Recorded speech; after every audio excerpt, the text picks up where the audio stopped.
Hello,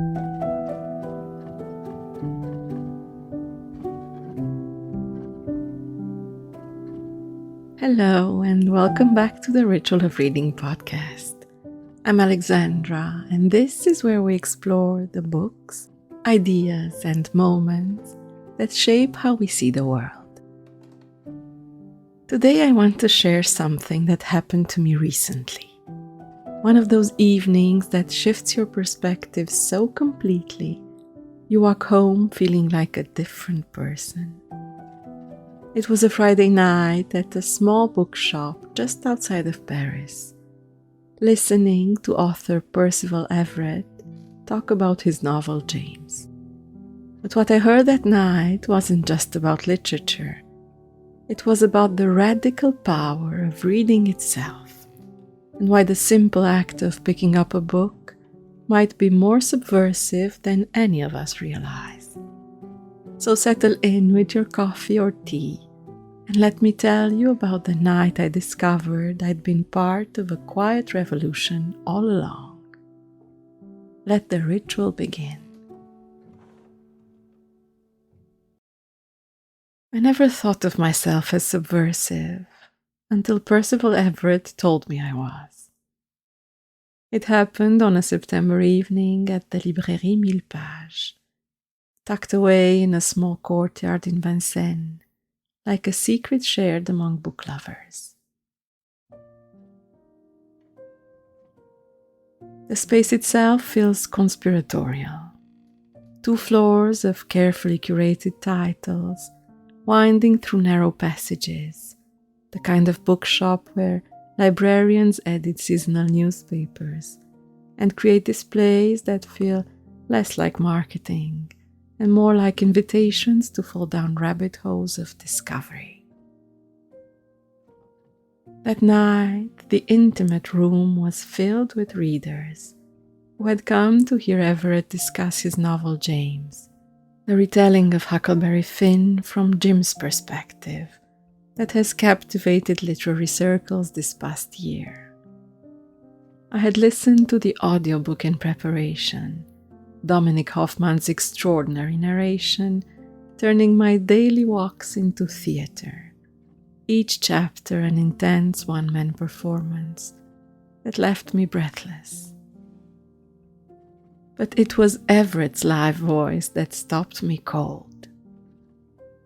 The most subversive thing we can do in any culture, he said, is to read. The second most subversive thing, he continued, was to found a book club. The third, to write. I felt something shift. For years I've been building the ritual of reading as what I thought was a gentle space, a place for quiet reflection, for savoring books like delicacies, for finding beauty in the slow rhythms of literary life. I called it a ritual because it felt sacred, not because it felt radical.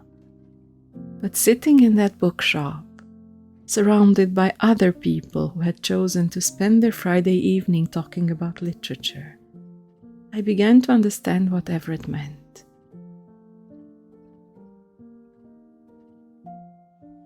What had moved me most about James was Everett's treatment of language itself. In the novel, Jim is not the simple, dialect-speaking figure from Twain's original, but a man who has taught himself to read and write with extraordinary skill, yet who must hide his intelligence behind the very dialect that white society expects from him. Oppressed people find ways to speak to each other that don't allow entry to their enemy, Everett had explained.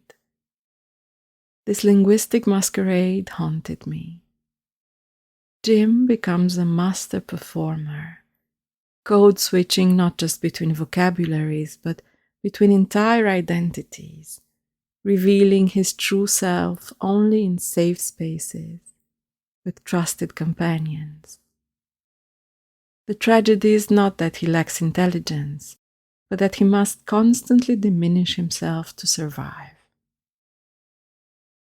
As someone who navigates language daily, living in French, thinking most often in 3 languages simultaneously, writing in English for readers across cultures, I recognized something profound in Jim's performance. How often do we all modify our voices depending on who's listening? How often do we dial down our complexity to avoid making others uncomfortable? In our current moment, I see this everywhere. Thoughtful people softening their observations, intellectuals apologizing for their curiosity, readers almost embarrassed by their depth. It's as if nuance itself has become suspect, as if the very act of thinking carefully has become a kind of transgression. This is what Everett meant, I think, when he called reading subversive. In a world that rewards quick takes and surface impressions, the simple act of sustained attention becomes revolutionary. To sit with a book for hours, to let another consciousness inhabit your mind, to emerge changed by the encounter. This is not passive consumption. This is active resistance to a culture of distraction. The rentrée littéraire, this annual September celebration when France floods its bookshop with hundreds of new titles, suddenly felt different through this lens. What I had always seen as a fashion phenomenon with great marketing now appeared as something more urgent. A society collectively insisting that literature matters, that complex ideas deserve time and space, that the inner life is worth celebrating. At Millepages that evening, surrounded by people who had chosen books over screens, conversation over consumption, I understood that we were all participating in something quietly radical. Not because we were protesting anything, but because we were practicing attention. We were insisting on depth. When someone asked Everett about the future of literature in our digital age, his response was illuminating. I live in a country of 350 million people, and if I write a novel that sells 50,000 copies, my publisher will be ecstatic. But if I'm a musician and I have an album that sells 50,000 copies, I'm considered a failure. This is the world we live in. But then I remember Picasso's Guernica, a painting that has changed the face of the world through the force of its message, and yet it has been seen by less than 5% of the population of the planet. So I believe that art is powerful simply because it exists, not because of its relative success measured by a subjective society. This struck me like lightning. For months I had worried about reach, about growing readership, about making the ritual of reading successful in measurable terms. But Everett was suggesting something different entirely. That ideas spread through quality of impact, not quantity of exposure. That a single reader deeply moved might matter more than 1,000 casually engaged. Walking home through the quiet streets of Vincennes at night, I thought about Guernica, how it continues to speak against war decades after Picasso painted it, how its power comes not from being seen by everyone, but from being truly seen by those who encounter it, how it changes individuals who then change the world around them, one conversation at a time. I left that evening with a new understanding of what I'm creating here. The ritual of reading is not just about celebrating books. It's about preserving space for the kind of thinking that books make possible. In a world increasingly hostile to complexity, every quiet corner where someone sits with a novel becomes a small act of rebellion. Every book club becomes a resistance cell. Every thoughtful conversation becomes a revolutionary act.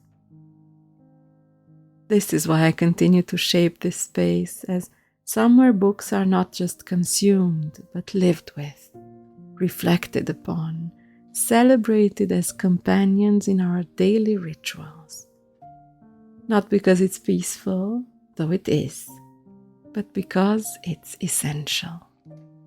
Because someone needs to keep the fires burning for sustained thought, for careful attention, for the radical belief that inner life matters. Reading, I now understand, is not escape from the world. It's preparation for making it better. Until next time, enjoy the freedom to read. P.S. If this reflection resonated with you, you might enjoy the quiet conversations I share each month in my Ritual of Reading newsletter. It's a space where I write as I would to a friend, weaving together books, seasons, and the small rituals that give rhythm to our days. Consider this an open invitation to join our small revolution, one reader at a time.